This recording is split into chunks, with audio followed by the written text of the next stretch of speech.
Very good morning. Thank you for speaking to us.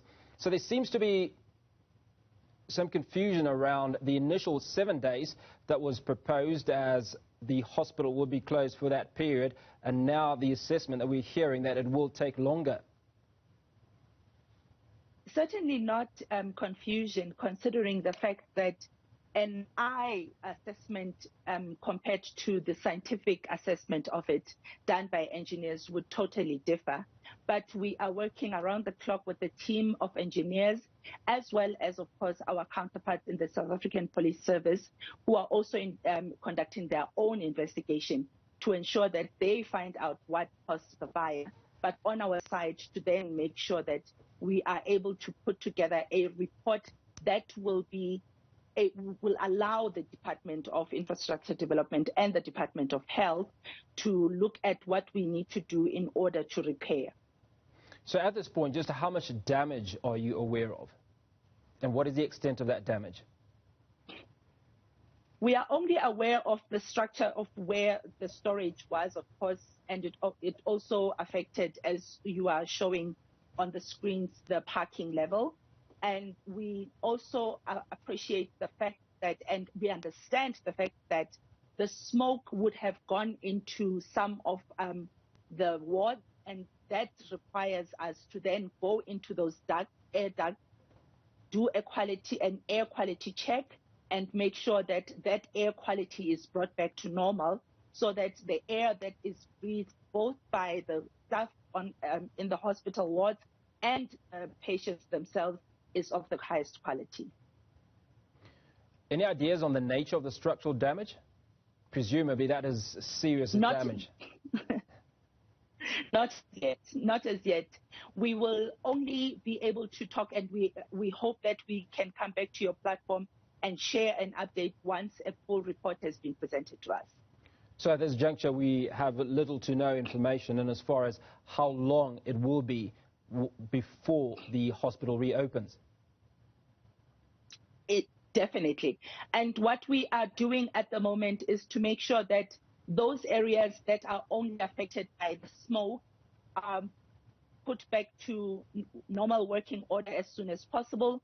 And then, of course, that part that was gutted by fire, as you said earlier, will then be taken through a stringent process of ensuring that we do the checks and balances of the exact damage, and then quantify that damage, and then put together the report and, of course, how much it will cost, how long it will take, and then present it to the client department for approval. Monge, would your department consider reopening sections of the hospital that have been restored? This can only be done at the recommendation of the people and the engineers on site. So once we have that information, we will sit down together with the technicians as well as the clinicians at the Department of Health and together make that determination. We on our own side cannot just make that determination on our own, considering the fact that there are other considerations that need to be taken care of as far as the hospital side is concerned. So both parties would need to sit down, go through the report, and make sure that it all is in order for us to be able to hand back over those areas that we can hand over, so that the Department of Health can then allow the hospital management to open that facility and bring back all those patients, if it is possible, that had been sent to other facilities.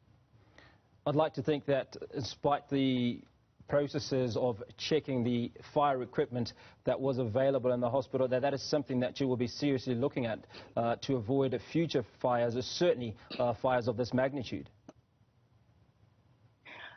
It is not just our responsibility to ensure that we comply with the regulations of the Occupational Health and Safety Act number 85 of 1993.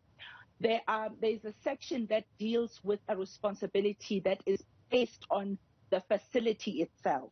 So when you walk into a building, and you are working there, whether you are working as a cleaner or you're working as an office manager, there are certain responsibilities that are placed on your employer, and those relate to occupational health and safety.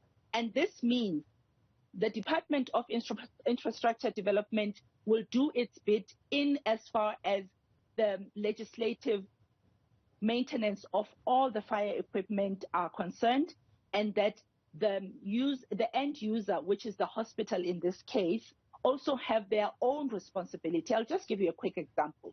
If you have a facility such as a hospital, you have to make sure that flammable materials are not stored together with inflammable materials. Because once you do that, then you are creating an opportunity for things to go wrong. And when things do go wrong, of course, it results in a fire.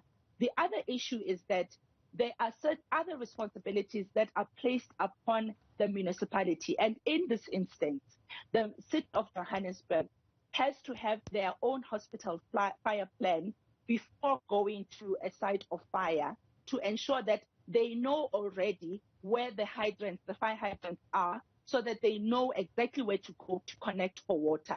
The water pressure is their responsibility. Maintaining those equipment is also their responsibility, as much as it is our responsibility as DID to ensure that all the fire equipment within and inside the hospital are kept in check and are done so monthly, as according to the law. Mungwe, thank you kindly for your time. I certainly look forward to catching up with you in the not too distant future, just to get an